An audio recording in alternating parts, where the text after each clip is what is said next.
ओम शांति। आज की वाणी है 8 जनवरी 1967 की। रिकॉर्ड चला है बचपन के दिन भुला न देना। मीठे मीठे सिकीले बच्चों ने ये गीत सुना। ड्रामा प्लान अनुसार ऐसे ऐसे गीत सिलेक्ट किए हुए हैं।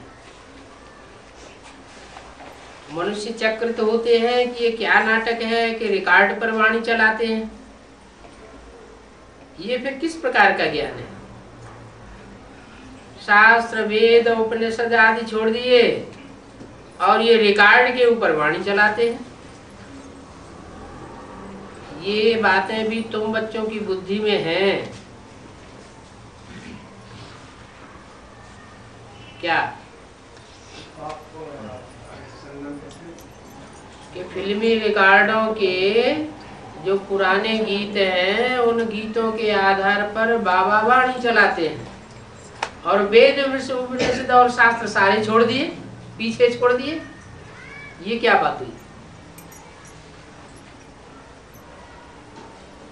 जो भी गीतकार हैं या जो भी कवि हैं, पुराने कवि हो तो भी उनकी भावना में सात्विकता समाई हुई होती है और नए कवि हैं तो उनकी भी भावना में सात्विकता समाई हुई होती है। तो जो फिल्मी गीतकार हैं उन गीतकारों ने भी फिल्म में जो गीत बनाए हैं वो गीत बनवाने वाला भी बाप ही है और वो गीत ड्रामा में फिट होते हैं।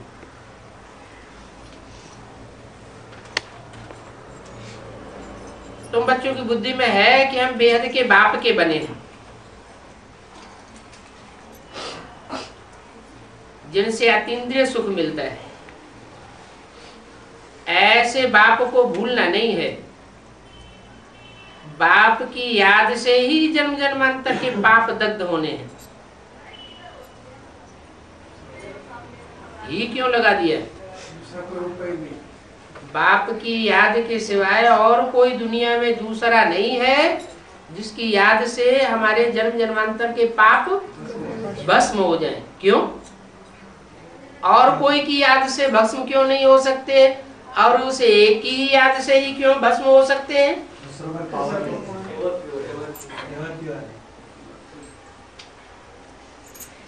क्योंकि उसके पाप और पुण्य कर्मों का कोई खाता कभी बनता ही नहीं है। ऐसे की याद में रहने से हमारे पाप जो भी 63 जन्म में हुए हैं वो सब भस्म हो जाएंगे। ऐसे ना हो जो याद को छोड़ दो और विकर्म रह जाए।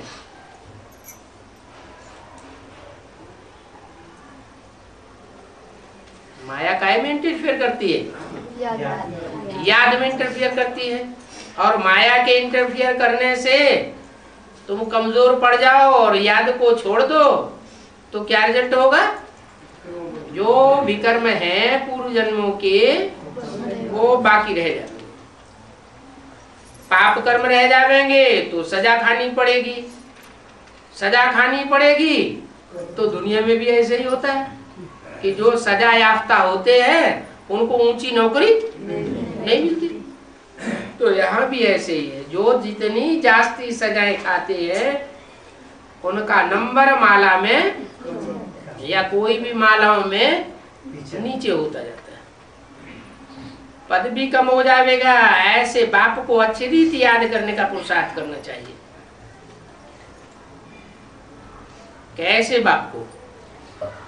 जो हमारे पाप जिसकी याद करने मात्र से पाप कर्म भस्म हो जाते हैं।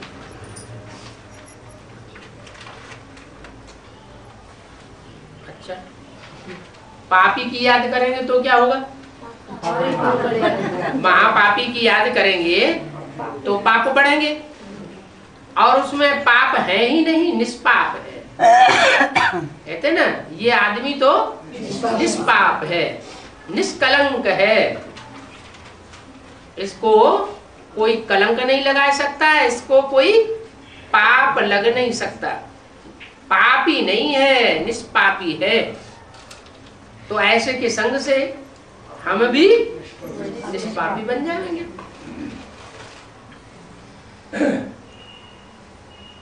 तो अच्छी रीति याद करने का पुरुषार्थ करना चाहिए। जैसे बच्चे और बच्ची की सगाई होती है तो फिर एक दो को याद करते रहते हैं।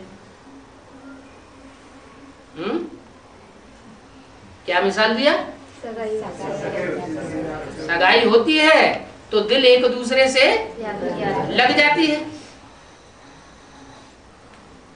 तुम्हारी भी सगाई हुई है, फिर जब तुम कर्मातीत अवस्था को पाते हो तब फिर विष्णुपुरी से जावेंगे।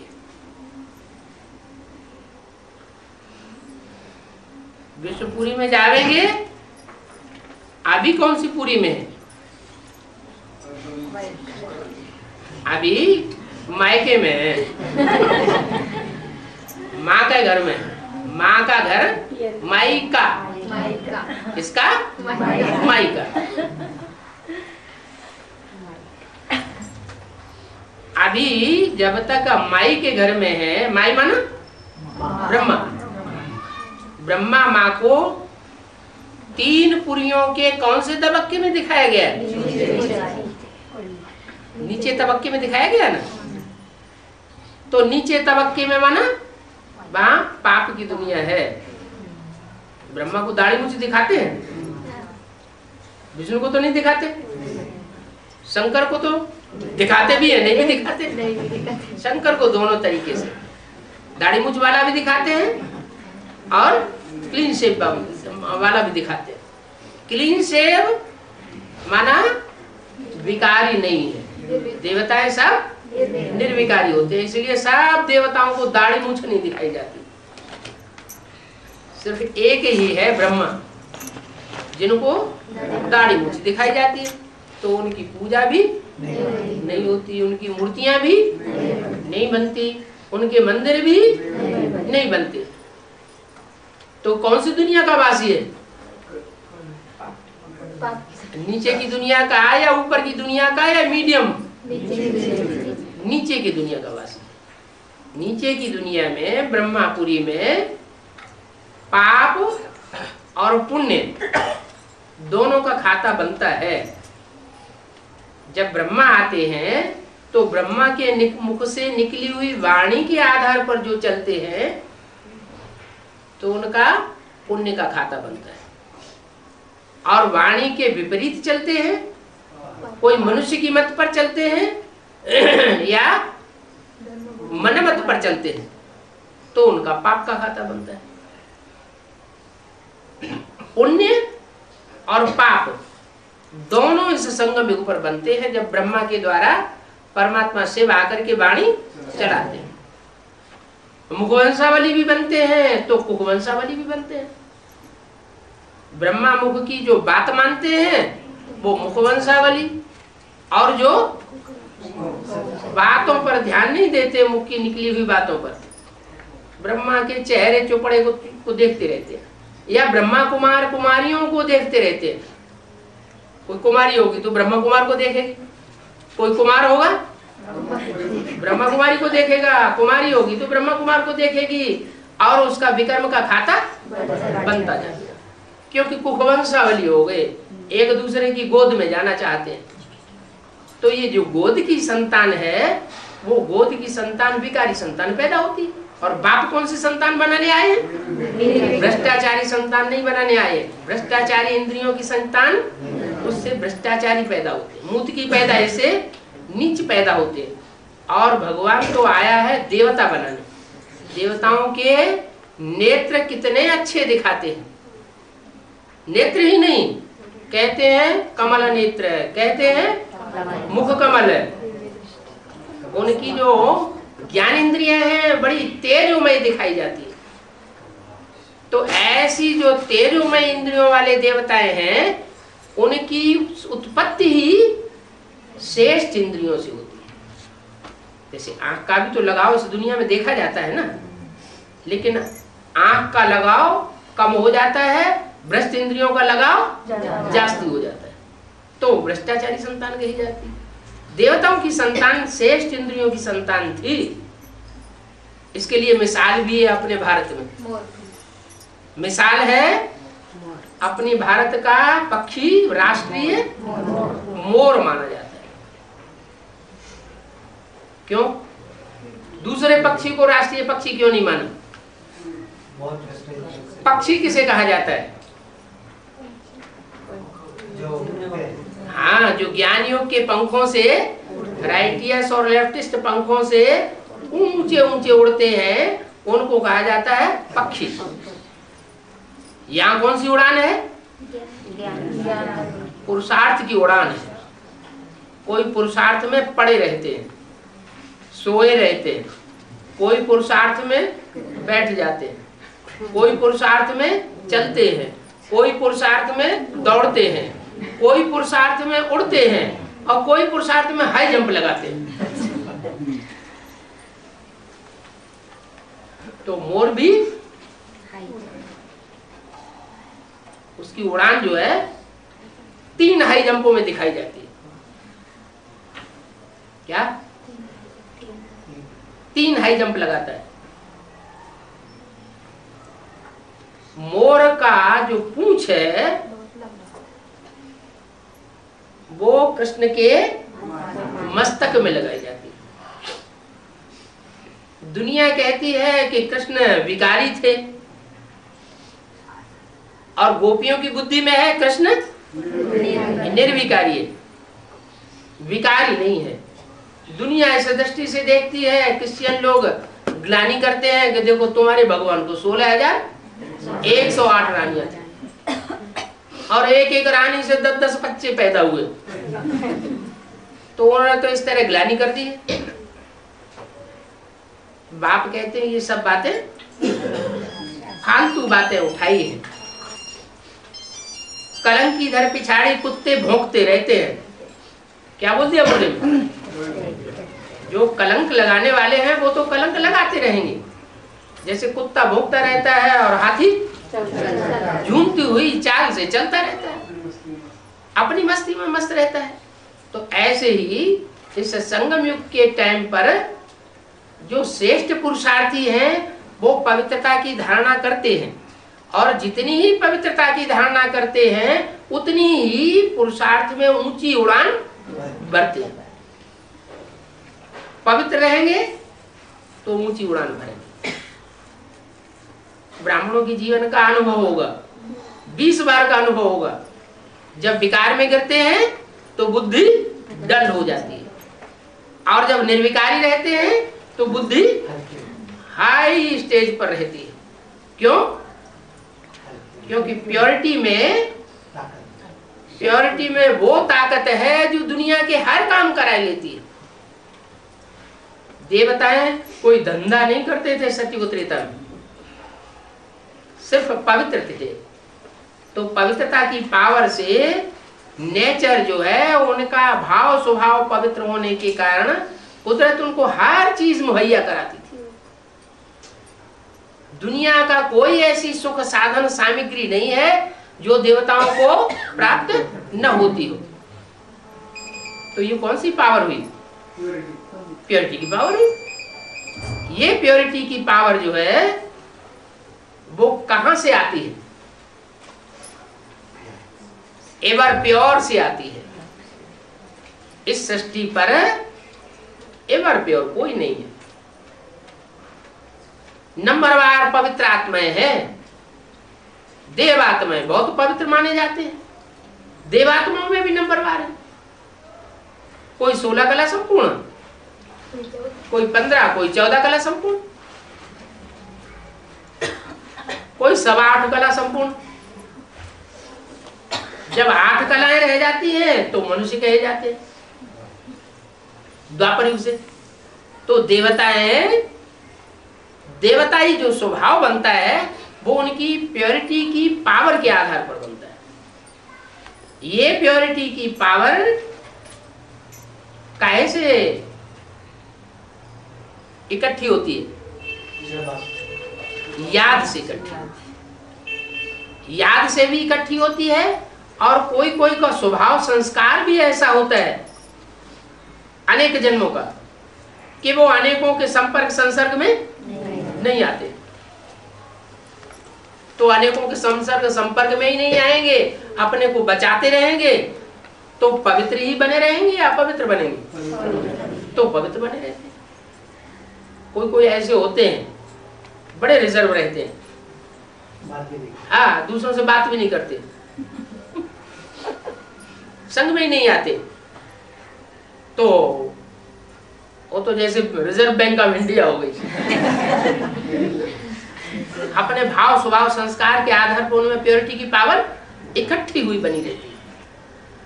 फिर कोई ऐसे होते हैं कि प्योरिटी की पावर इकट्ठी भी बहुत करते हैं, फिर संग के रंग में भी जास्ती आते हैं। ये कौन सी आत्माएं होती है? हाँ, जो भारत के राजाएं हैं वो याद भी बहुत करते हैं, याद करने में भी बहुत तीखे, और फिर शक्ति को खर्चा करने में भी बहुत तीखे। विदेशियों में धर्म में ये धारणा बनाई गई कि 3-4 शादियां भी कर सकते हैं। क्रिश्चियंस में ये धारणा बनाई गई ज्यादा से ज्यादा डाइवोर्स दो, ज्यादा से ज्यादा बच्चे पैदा करो ताकि जनरेशन बढ़ जाए। तो उन्होंने तो इतनी लिमिट रखी, और भारत के राजाओं ने क्या किया? भारत के राजाओं ने तो लिमिट त्याग दी, तोड़ दी, अनलिमिटेड। और कृष्ण का मिसाल पकड़ लिया कि कृष्ण जब 16,108 रानियां रख सकते हैं तो 200-400 तो फिर टू मैनी क्वींस का पहाका बन जाता है। अनेकों रानियां होंगी तो राजकाज क्या संभालेगा? फिर बुद्धि सारी उन्हीं में खप जाती है। तो वो आत्माएं वो हैं जिन्होंने जन्म जन्मांतर राजा ही किए। एक तो विकारी राजाएं होते हैं और एक होते हैं निर्विकारी राजाएं। निर्विकारी राजाएं होते हैं सत्यपुत्री तरफ, और विकारी राजाएं होते हैं द्वापर कलियुग। निर्विकारी राजाओं के सामने विकारी राजाएं माथा टेक दे रहे। मंदिर में जाते हैं, राजा विक्रमादित्य ने मंदिर बनाया, मंदिर में जाकर के माथा टेकता था कि नहीं? किसके सामने? लक्ष्मी नारायण के सामने जाकर के माथा टेकता था। तो विकारी राजा ज्यादा बड़े हुए या निर्विकारी राजा ज्यादा बड़े हुए? निर्विकारी राजा है बड़ा। लेकिन माथा टेकने वाले ये नहीं समझे कि हम जो माथा टेकते हैं वो किसके स्वरूप के सामने माथा टेकते हैं? निर्विकारी के सामने तो माथा टेकते हैं, लेकिन वो तो जड़ मूर्तियां हैं। वो जड़ मूर्तियां किसकी हैं ये नहीं जाना। वो जड़ मूर्तियां स्वयं माथा टेकने वालों की ही मूर्तियां। आप ही पूज्य, आप ही पुजारी बन गए। आगे शिव बाप आकर के रहस्य हमको बताते हैं कि मैं पूज्य और पुजारी नहीं बनता। वास्तव में तुम बच्चे ही पूज्य बनते हो, तुम बच्चे ही पुजारी बनते हो। सतयुग में तुम पूज्य थे। पूज्य तुमको बनाया किसने? जो एवर पूज्य है। पूजा का आधार होता है प्योरिटी।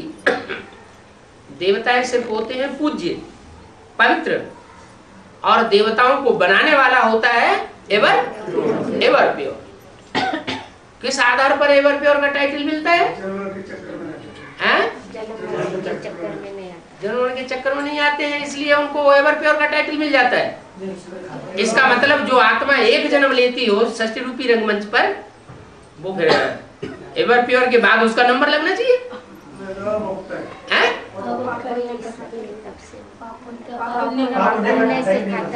अरे किसी को टाइटल मिलता है तो कुछ काम किया होगा तब तो टाइटल मिलेगा, उपाधि मिलेगी। बिना कुछ किए धरे ऐसे ही उपाधि मिल जाती है। कोई रिसर्च करता है तो उसको पीएचडी की उपाधि मिलती है। हाँ, और जो भी है वो जो भी मनुष्य आत्माएं हैं वो संग के रंग में आती हैं। संगात संजायते कामा, क्या? किसी के संग में आने से कामनाएं उत्पन्न होती है। कामात क्रोधो अभिजायते, कामनाओं की जब पूर्ति नहीं होती है तो क्रोध पैदा होता है। क्रोधात भवति सम्मोह, क्रोध होता है तो संपूर्ण मोह पैदा होता है, सम्मोह पैदा, सम्मोहन हो जाता है और उससे बुद्धि भ्रष्ट हो जाती है। तो जो मनुष्यों ने गीता लिखी उसमें भी ये बात बताई गई है। भगवान तो बताते हैं तुमको इच्छा मात्र अविद्या बनना है। इच्छा मात्र अविद्या बनने के लिए जरूरी है कि तुम संग दोष से अपने को बचाते रहो। संग दोष में आएंगे तो संग जरूर लगेगा। आत्माओं को संग का रंग न लगे ये हो नहीं सकता। चाहे रामकृष्ण की ही सशक्त आत्माएं क्यों न हो, उनको भी संग का रंग इस सृष्टि पर आकर के लगता जरूर है। एक तुरिया सोल ऐसी है जिसको संग का रंग नहीं लगता। उसका प्रूफ क्या है? उसका प्रूफ है कि और देवताओं के तो और इंद्रियां पूजी जाती हैं।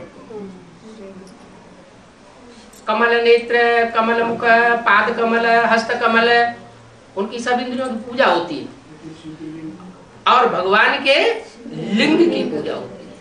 इसका मतलब लिंग से भी कर्म करते हुए भी वह पवित्र रहता है, अपवित्र नहीं बनता। माना मूत पलिति नहीं बनता। जो मूत पलिति बनते हैं माना डिस्चार्ज हो जाते हैं, शक्ति क्षीण हो जाती है, उनको अमोघ वीर्य नहीं कहा जा सकता। और शंकर को अमोघ वीर्य कहा जाता है। अमोघ वीर्य का मतलब क्या हुआ कि वो संग में आते हैं लेकिन बुद्धि से शंकर को याद किसकी रहती है? एक शिव की याद रहती है। तो बुद्धि से, मन बुद्धि से जो पतित नहीं होगा वो कर्मेंद्रियों से भी पतित नहीं हो सकता। कैसे? मन बुद्धि जहां जाएगी तो कर्मेंद्रियां भी अपना भोग भोगेंगी। मन बुद्धि नहीं जाएगी तो कर्मेंद्रियां भी अपना भोग नहीं भोग सकती। जैसे महबूबा का मिसाल दिया, महबूबा की याद में है, जा रहा है, कारखाने में काम कर रहा है, आंखें खुली हुई हैं, कोई उसकी आंखों के सामने से गुजर गया और उसे पूछा जाता है कौन गुजर गया, तो उसे याद ही नहीं। क्यों? उसकी खुली हुई आंखों ने क्यों नहीं देखा? क्योंकि खुली हुई आंखें जो है वो सामने वाले बाहर के व्यक्ति को देख नहीं रही हैं। उसकी मन बुद्धि रूपी तीसरा नेत्र जो है वो दूसरी जगह लगा हुआ है, इसलिए आंख ने उस विषय को ग्रहण नहीं किया। जैसे आंख का मिसाल है वैसे सब ही इंद्रियों का मिसाल है। सारी इंद्रियों का यही हिसाब है कि मन अगर उनके साथ होगा तो वो इंद्रिया अपना विषय भोग करेगी। अगर मन उसके साथ नहीं हुआ तो इंद्रिया अपना भोग नहीं सकती। यही राजयोग का तरीका है। बाप आते हैं यही हमको सिखाते हैं कि तुम अपने मन को ऐसा कंट्रोल करो कि इंद्रियां जो है अपने भोग ही न सके। अतीन्द्रिय सुख तुमको तब भासेगा जब तुम्हारा मन तुम्हारे पूरे कंट्रोल में हो जाए। इसलिए कहा जाता है मन जीते जगत जीते। कहीं कहा आंख जीते जगत जीते? नहीं, आंख तो सबसे ज्यादा धोखा देने वाली है। आंख सबसे ज्यादा धोखा भी देती है, सबसे ज्यादा नीचे भी गिराती है और आंख सबसे ज्यादा ऊपर भी उठा सकती है अगर पवित्र दृष्टि बन जाए तो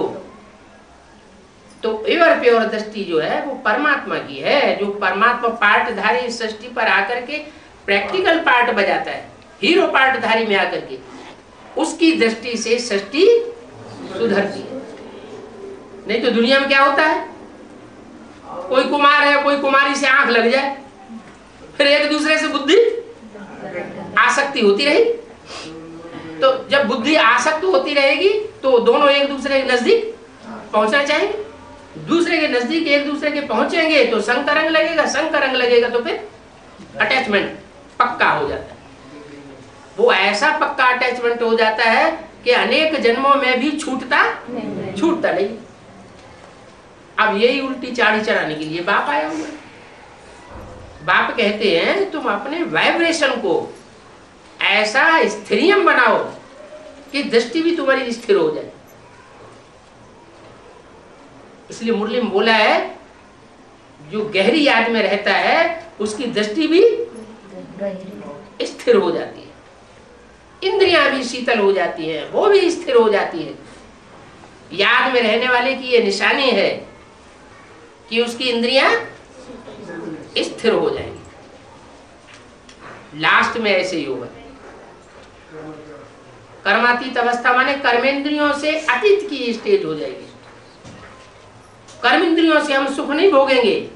कैसे सुख भोगेंगे? मन बुद्धि से डायरेक्ट वाइब्रेशन के आधार पर सुख भोगेंगे। मिसाल पपीता का। पपीता का वृक्ष होता है नर और मादा। मादा यहाँ खड़ा हुआ है और पपीता नर वृक्ष बहुत दूर 2 किलोमीटर दूर खड़ा हुआ हो, बाकी कहीं भी ना हो, तो वो उतनी दूर से अपने वाइब्रेशन से उस पराग को खींचेगा और फल देगा।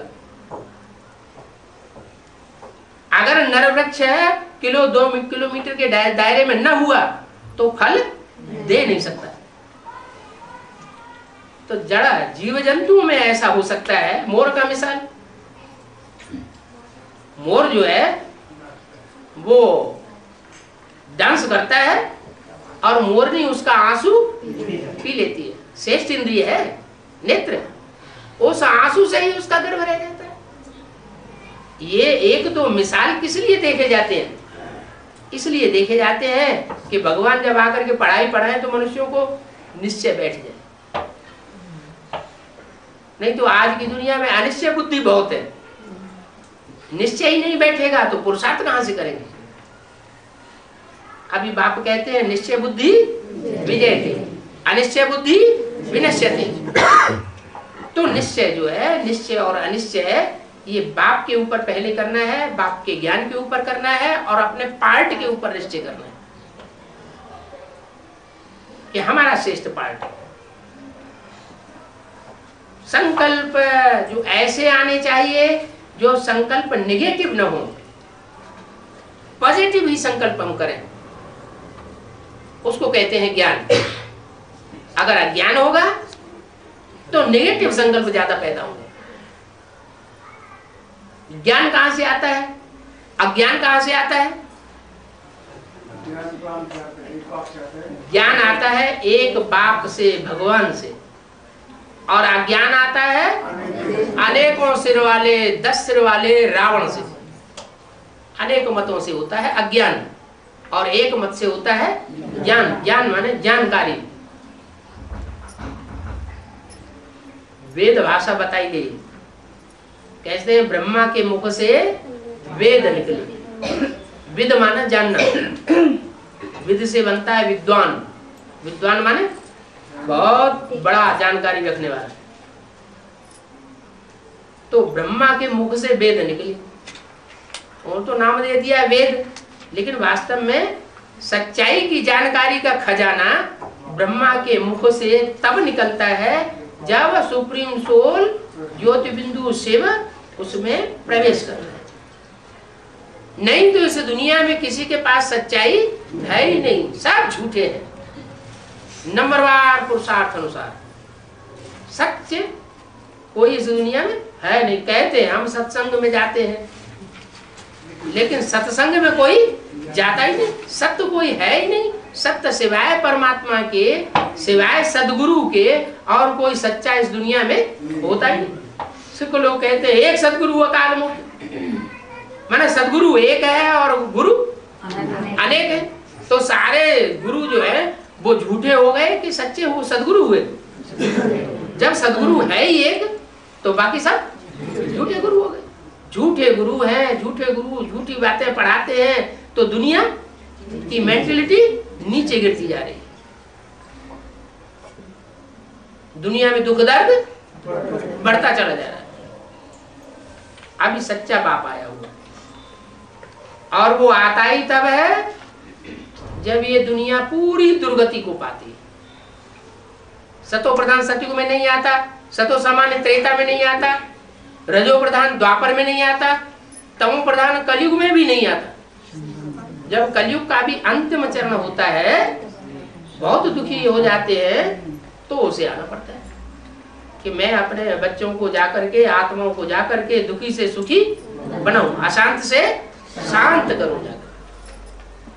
तो शांति का तरीका बताता है। पहला क्या तरीका बताता है?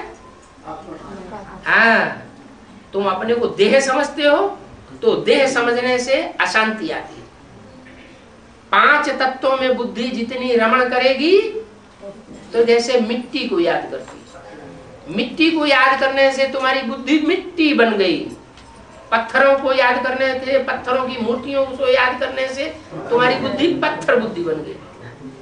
तुम पत्थर नहीं हो, तुम मिट्टी नहीं हो, तुम 5 तत्वों का बना हुआ पुतला नहीं हो। बाप कहते हैं तुम तो ज्योति बिंदु स्टार आत्मा हो।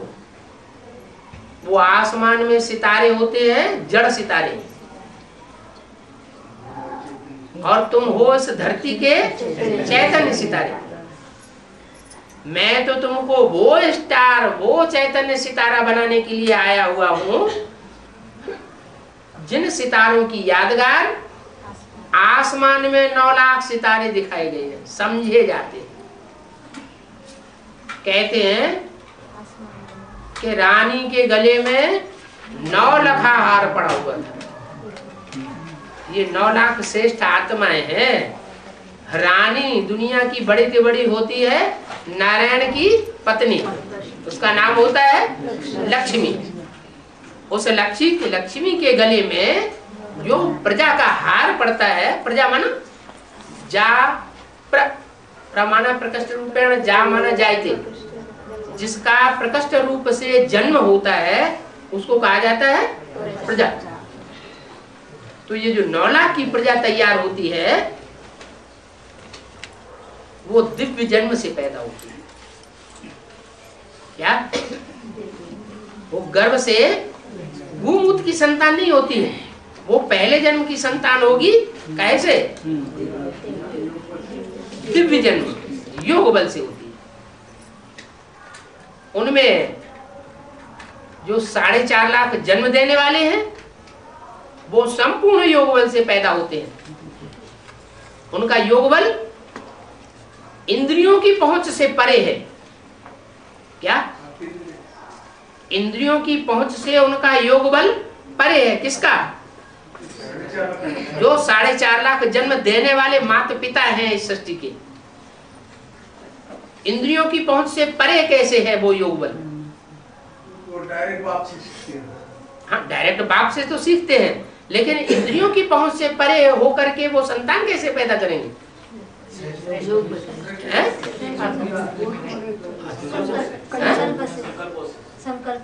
हाँ, माने वाइब्रेशन से ही, उनके वाइब्रेशन में ही इतनी तीव्रता होगी कि उससे ही संतान पैदा हो जाएगी। जिसके लिए लक्ष्मी नारायण का चित्र दिखाया हुआ है। लक्ष्मी नारायण बैठ सब खड़े हुए हैं, एक दूसरे को देखते भी नहीं, और उनके बच्चे राधा कृष्ण वो एक दूसरे को दृष्टि देख रहे हैं। उनका मिसाल दिया जाता है कि राधा की दृष्टि सतयुग में कृष्ण में डूबेगी, कृष्ण की दृष्टि राधा में डूबेगी। वहां व्यभिचार कभी होता ही नहीं। सतयुग त्रेता द्वापर, सतयुग और त्रेता में 2500 वर्ष तक सृष्टि में कोई प्रकार का व्यभिचार नहीं होता।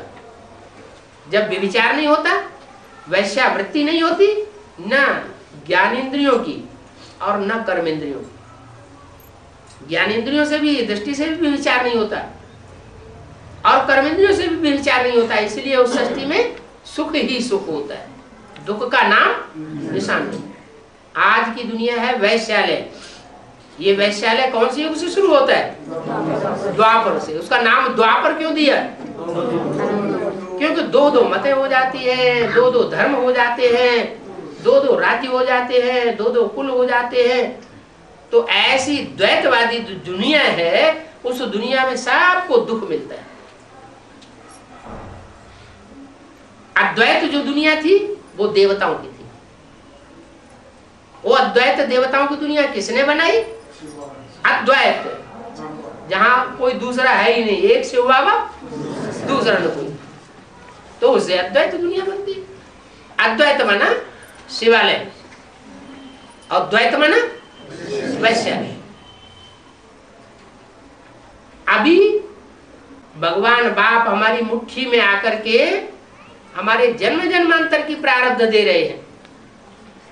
चाहे तो हम शिवालय के सुख भोगें और चाहे तो हम वैश्यालय का नरक भोगें। क्या भोगें? नरक। नाम क्यों दिया नरक? नाम क्यों दिया स्वर्ग? स्व माने आत्मा, ग माने गया। जो आत्म की स्थिति में गया, देवान को छोड़ दिया, वो क्या हुआ? स्वर्गवासी हो जाता है। और नर माना मनुष्य।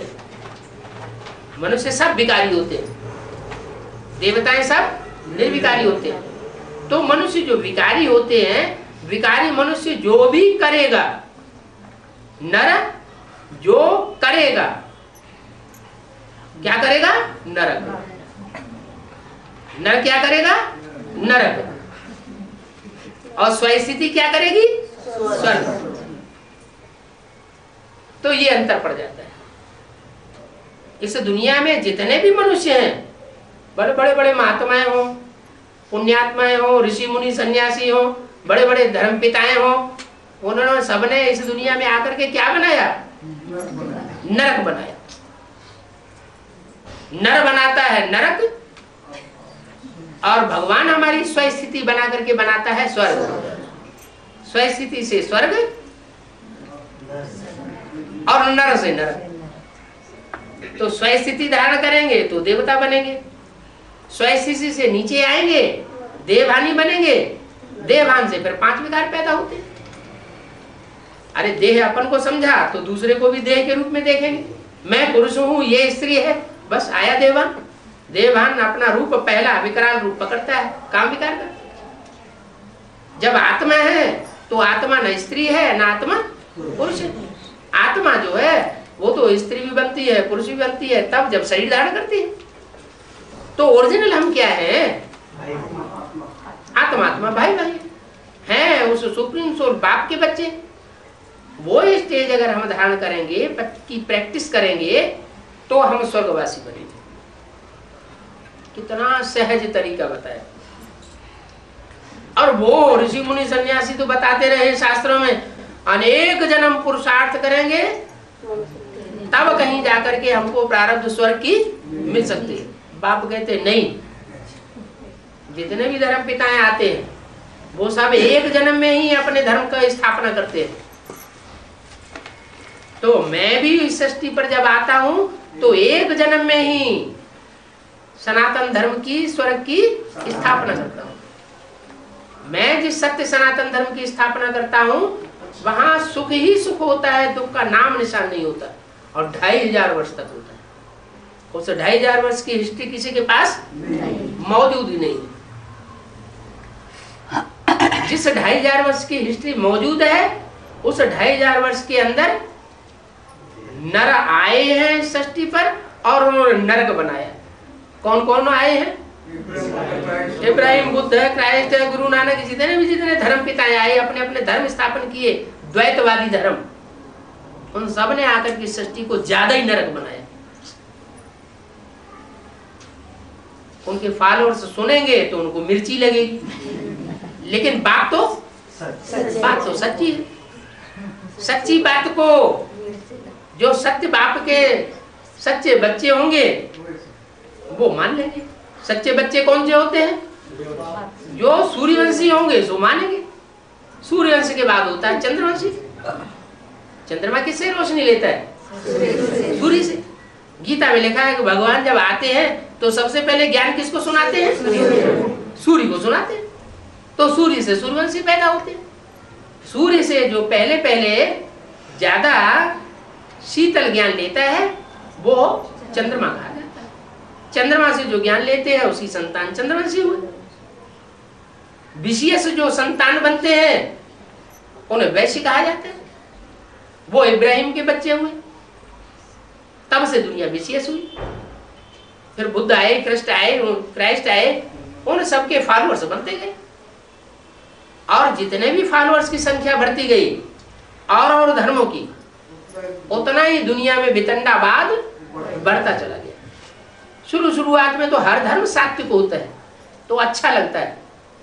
ये सृष्टि भी एक वृक्ष है, झाड़ है। गीता में कहा गया अश्वत्थ वृक्ष, इसका नाम क्या दिया? अश्वत्थम प्राहुव्ययम। अश्वत्थ वृक्ष है।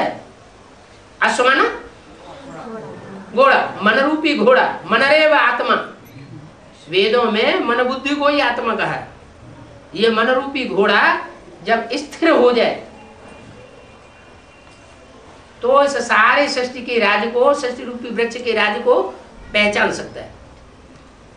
तो ये जो वृक्ष है मनुष्य सृष्टि का, इस मनुष्य सृष्टि के वृक्ष में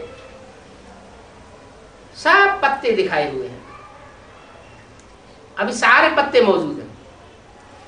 सब जानते हैं जब नए नए पत्ते निकलते हैं तो बड़े अच्छे लगते हैं, फिर वही पत्ते पुराने हो जाते हैं, पीले पड़ जाते हैं, टूट फूट जाते हैं तो सब खराब लगते हैं।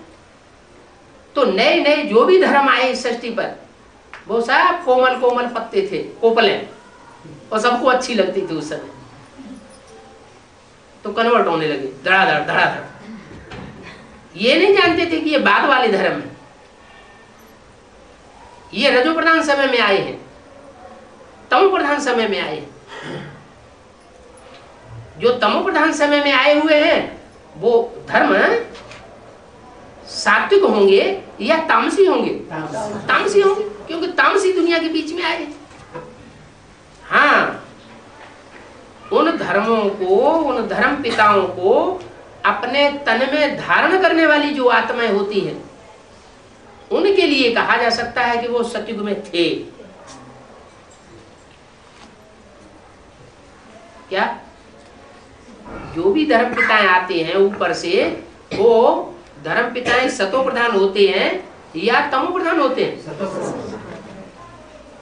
इस सृष्टि की आबादी बढ़ती क्यों जा रही है? 2500 साल की हिस्ट्री हमारे पास मौजूद है। नहीं, ऊपर से आत्माएं लगातार नीचे आ रही हैं, वापस नहीं जा रही है। उन आत्माओं की कैटेगरीज हैं। इस्लाम धर्म की आत्माएं आई तो इब्राहिम के पीछे पीछे झुंड के झुंड आती गई। क्रिश्चियन धर्म की आत्माएं आई तो क्राइस्ट के पीछे झुंड की झुंड आती ही गई। तो संख्या दुनिया की बढ़ती चली जा रही है। सिर्फ मनुष्यों की बात नहीं है, कीट, पशु, पक्षी, पतंगे, सब की संख्या में बढ़ोतरी हो रही।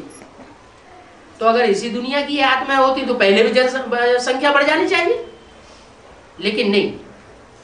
वो सब आत्माएं आत्मलोक से आ रही है। क्रिश्चियन लोग उस आत्मलोक को नाम क्या देते हैं? Supreme abode, soul bird. मुसलमान क्या कहते हैं? अर्श, जन्नत नहीं, अर्श। अर्श में खुदा रहता है। जो आत्मा है वो ज्योति स्वरूप है। आत्मा सितारा है। ऐसे तो कुरान में भी कहा है खुदा क्या है? वो एक सितारा है। खुदा भी सितारा है तो खुदा के बंदे भी सब सितारे। तो इस दुनिया में आबादी लगातार बढ़ती है।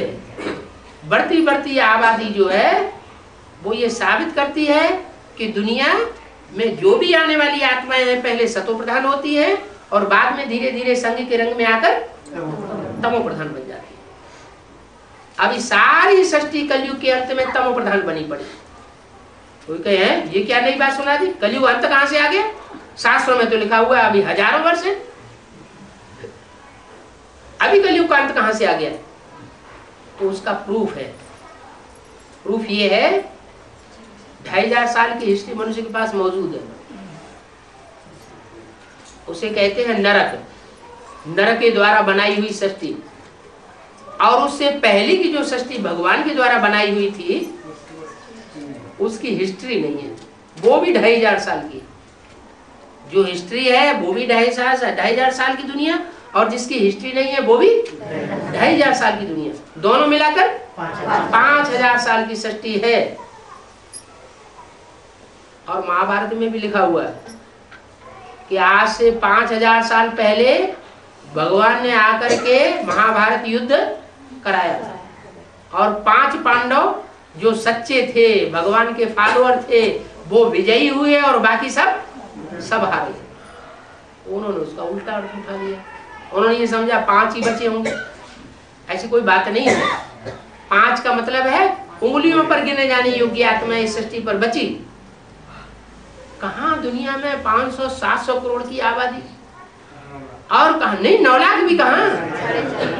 9 लाख तो जन्म लेने वाले बनते, जन्म देने वाले तो 4.5 लाख ही बचेंगे। तो जो 4.5 लाख बचेंगे, वो 4.5 लाख में भी जो सृष्टि को परिवर्तन करने वाली आत्माएं हैं, वो तो राजा वर्ग की होंगी या प्रजा वर्ग की होंगी। राज घराने की जो आत्माएं होती है, वो राज्य को परिवर्तन करती है, प्रजा को भी परिवर्तन कर देती है। तो उनमें जो 1 लाख है वो फर्स्ट क्लास प्रजा, दूसरी लाख सेकंड क्लास प्रजा, तीसरी लाख थर्ड क्लास प्रजा और चौथा लाख फोर्थ क्लास प्रजा। फिर प्रजा वर्ग के अंदर से श्रेष्ठ आत्माएं छुपी हुई पड़ी। कोई फर्स्ट क्लास राज्याधिकारी बनते हैं, कोई सेकंड क्लास राज्याधिकारी बनते हैं, कोई थर्ड क्लास राज्याधिकारी बनते हैं। फिर उनमें से भी चुनाव होता है, तो वो 8 निकलते हैं जो अष्ट देव कहे जाते हैं, जो पूजे जाते हैं।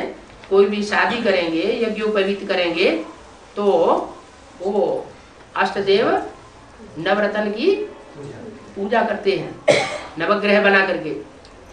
आज भी उनकी पूजा, कोई भी अनुष्ठान करेंगे, उनका पहले पूजन करेंगे। इससे साबित होता है कि भगवान अकेला कुछ नहीं करता, कोई विशेष आत्माएं होती हैं जो उनकी विशेष सहयोगी बनती है। वो इस सृष्टि के पहले पहले पूर्वज हैं। पूर्वज माना जिन्होंने पहले पहले जन्म लिया। जा माना जन्म, पूर्व माने पहले। कौन सा जन्म लिया? गर्भ का? गर्भ का नहीं, दिव्य जन्म। दिव्य जन्म माना अपने पार्ट को पहचाना कि सृष्टि रूपी रंगमंच पर सबसे श्रेष्ठ से श्रेष्ठ मेरा ये पार्ट है, मैं इस नंबर का मणका हूं।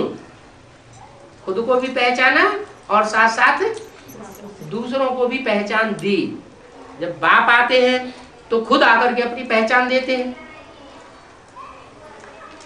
राम होते हैं तो राम की सोल का, राम की पहचान कौन देगा? कोई दूसरा देता है क्या? हर आत्मा अपने पार्ट को पहले पहचानती है और अपने को स्वतः ही अपनी वाचा से, अपनी दृष्टि से, अपनी वृत्ति से, अपनी कर्मेंद्रियों से स्वतः ही अपने को प्रत्यक्ष करती है और दूसरे उसको पहचानते हैं कि इनका ये पार्ट है। 500 करोड़ आत्माएं जो भी हैं, वो सब बिंदु बिंदु आत्माएं पार्टधारी है। रंगमंच पर कोई पार्ट बजाने वाला हो और वो ये कहे कि हमें अपने पार्ट का पता ही नहीं, तो उसको तो बुद्धू ही कहेंगे। तो हर जन्म में तो हम बुद्धू होते हैं, लेकिन अभी तो बाप हमको मिल गया ना। अभी तो सृष्टि रूपी रंगमंच का डायरेक्टर आया हुआ है ना। वो डायरेक्टर इन आंखों से किसी को दिखाई नहीं देता, वो तो ज्योति बिंदु है, सदैव सदा शिव है। लेकिन वो पर्दे के पीछे रह करके हमको इशारे तो दे रहा है ना। देव आत्मा इशारे को समझती हैं, मनुष्य समझ नहीं पाते, वो कहने से समझते हैं। और जो राक्षसी किस्म की आत्माएं हैं, वो कहने से भी नहीं समझती और इशारे से भी नहीं समझती, वो फिर धर्मराजी मालिक है। तो जो श्रेष्ठ आत्माएं हैं, वो पहले अपने पार्ट को समझ लेती है और समझ करके संसार में प्रत्यक्ष होती है। तो मुट्ठी भर होंगे या ज्यादा होंगे? थोड़ी सी आत्माएं श्रेष्ठ होती है, प्रजा वर्ग की ढेर सारी होती है। तो प्रजा वर्ग वाली जो आत्माएं जो अपने स्वरूप को जल्दी नहीं पहचान पाती, वो कंट्रोल्ड होती है श्रेष्ठ आत्माओं के द्वारा। भगवान आता ही है इस सृष्टि पर राजा स्थापन करने के लिए। आज किसका राज्य है? प्रजा का राज्य है कि राजा का राज्य है? मनुष्यों के द्वारा जो सृष्टि बनाई जाती है उसका अंतिम स्वरूप होता है प्रजा के ऊपर प्रजा का राज्य। ये मानवीय सृष्टि का अंतिम चरण है।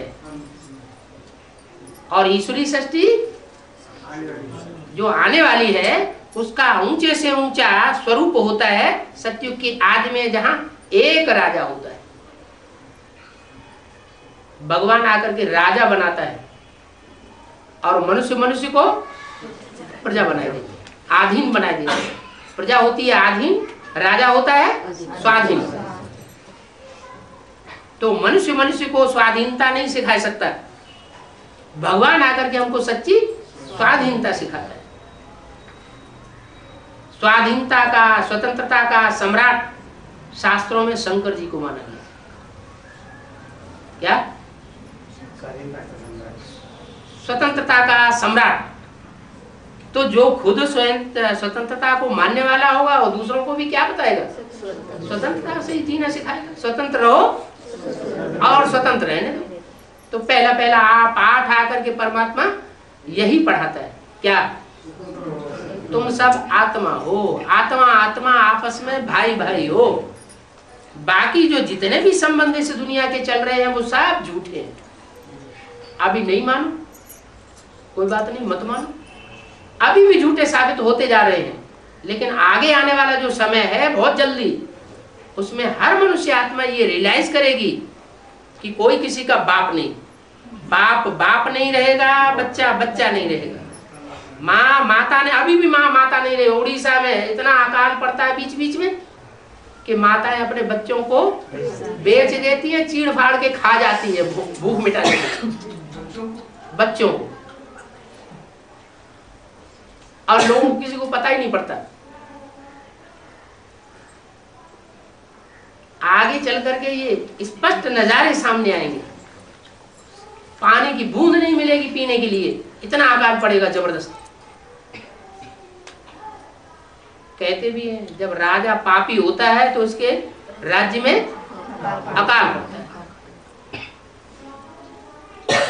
तो अभी पाप की अति होती जा रही है। वो तो एक राजा होता है और यहाँ तो ढेरों राजा हैं।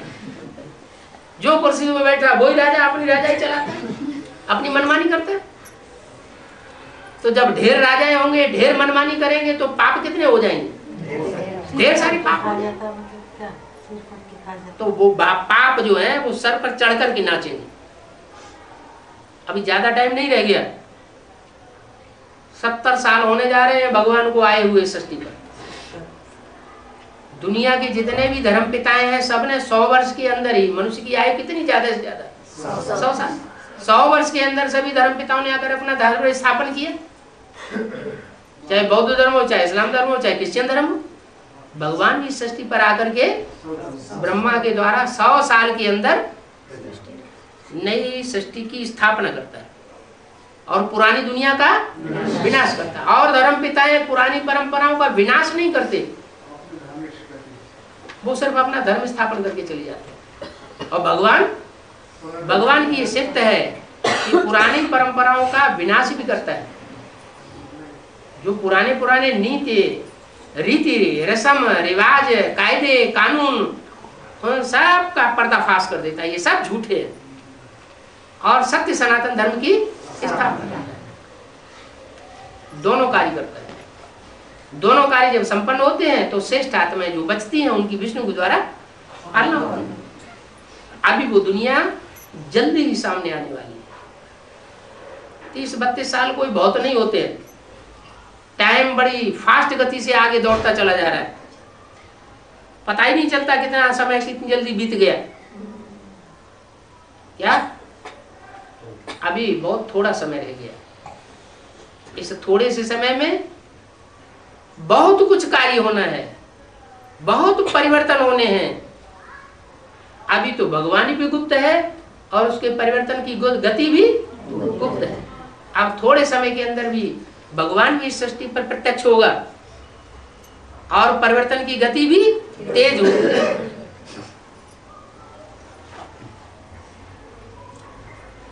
तो तेज कब होगी? मल्टीप्लिकेशन हो रहा है, एक आत्मा से दूसरी को ज्ञान मिलता है, दूसरी से और दूसरी तीसरी को ज्ञान मिलता है, दूसरी तीसरी से और औरों को ज्ञान मिलता है, मल्टीप्लिकेशन होता जाता है। आत्मिक स्थिति वालों की संख्या बढ़ती जाएगी और देवभान में रहने वालों की संख्या घटती नहीं जाएगी। वो तो पलटियों हैं, वो घटेगी नहीं कभी। लेकिन पावरफुल आत्मिक स्थिति वाले जब तैयार हो जाएंगे तो उनका संगठन इतना पावरफुल संगठन होगा कि वो हुजूम की हुजूम आत्माओं को अपने कंट्रोल में वाइब्रेशन से कर लेगा। शिवाजी के पास कितनी सेना थी? मुट्ठी भर। और औरंगजेब के पास कितनी सेना थी? टिड्डी दल। औरंगजेब जैसे शासनकर्ता को, जिसके पास लाखों की तादाद में हुजूम था सिपाहियों का, लोहे के चने चबा दिए, तो किसके साथ ही ज्यादा पावरफुल हुए? शिवाजी के साथ ही ज्यादा पावरफुल हुए। ये वही आत्माएं हैं जो सृष्टि के आदि में सूर्यवंशी बनी थी, बाप के सूर्यवंशी बच्चे बने थे। एक एक आत्मा रूहानी सोल्जर बनती है। क्या? रूहानी सोल्जर, रूहानी सिपाही। जैसे वो सिपाही होते हैं मिलिट्री में, इतना अनुशासन होता है उनके अंदर, होता है या नहीं? जितने भी मौके में होते हैं सबसे ज्यादा अनुशासन कौन से मौके में होता है? मिलिट्री में होता है। ये भी रूहानी मिलिट्री है बाप की। क्या? इस रूहानी मिलिट्री का मार्शल, जो देवताओं में महादेव कहा जाता है, वो इस रूहानी मिलिट्री का मार्शल है। जब ये अभी तो ट्रेनिंग चल रही है, क्या अभी चुनाव हो रहा है, भारत तैयार की जाती है ना, तो पहले क्या होता है? पहले चुनाव होता है, चुनाव होने के बाद फिर उनको ट्रेनिंग दी जाती है। ये ट्रेनिंग काल चल रहा है अभी, और ट्रेनिंग जब पूरी होगी और अपने अपने पद पर जब सुशोभित हो जाएंगे, तब ये रूहानी मिलिट्री संसार में नाम वाला करेगी। अभी अंडरग्राउंड है, अंडरग्राउंड मिलिट्री भी तो होती है, जमीन के अंदर ही अंदर सारा काम उनका चलता रहता है। ऊपर दुनिया को किसी को कुछ भी पता ही नहीं चलता। तो ये भी अंडरग्राउंड मिलिट्री है। ये अंडरग्राउंड मिलिट्री बहुत पावरफुल है, पहले जन्म की प्रजा है। क्या? प्रजा भी नहीं, बड़े बड़े राज्य अधिकारी तैयार हो रहे हैं, राजाएं तैयार हो रहे हैं जन्म जन्मांतर के। ये राजाई सिवाय राजयोग के और किसी को प्राप्त होती नहीं। वो दुनिया में जो पढ़ाइयाँ होती हैं, एक जन्म के लिए पढ़ाई पढ़ते हैं, और ये रूहानी पढ़ाई, ये राजयोग की पढ़ाई 21 जन्म के लिए तो है ही है। 21 जन्म के आधार पर जो स्वभाव संस्कार बनते हैं, वो 63 जन्म भी काम करते रहते हैं। यहाँ जिसका पुरुषार्थ करने का मादा जितना तीखा बन जाएगा, वो वहां एक जन्म में ही सिपाही से सम्राट बनता रहेगा। बाबर का जीवन चरित्र क्या था? सिपाही से राजा बन गया, सम्राट बन गया। जैसे विक्टोरिया का वजीर स्ट्रीट लाइट में बैठ करके पढ़ाई पढ़ता था, ऊंचा उठते उठते विक्टोरिया का वजीर बन गया। विक्टोरिया को ज्यादा बुद्धि होती है या उसके वजीर को ज्यादा बुद्धि होती है? वास्तव में शासन सत्ता किसके हाथ में होती है? वजीरों के हाथ में होती है। ओम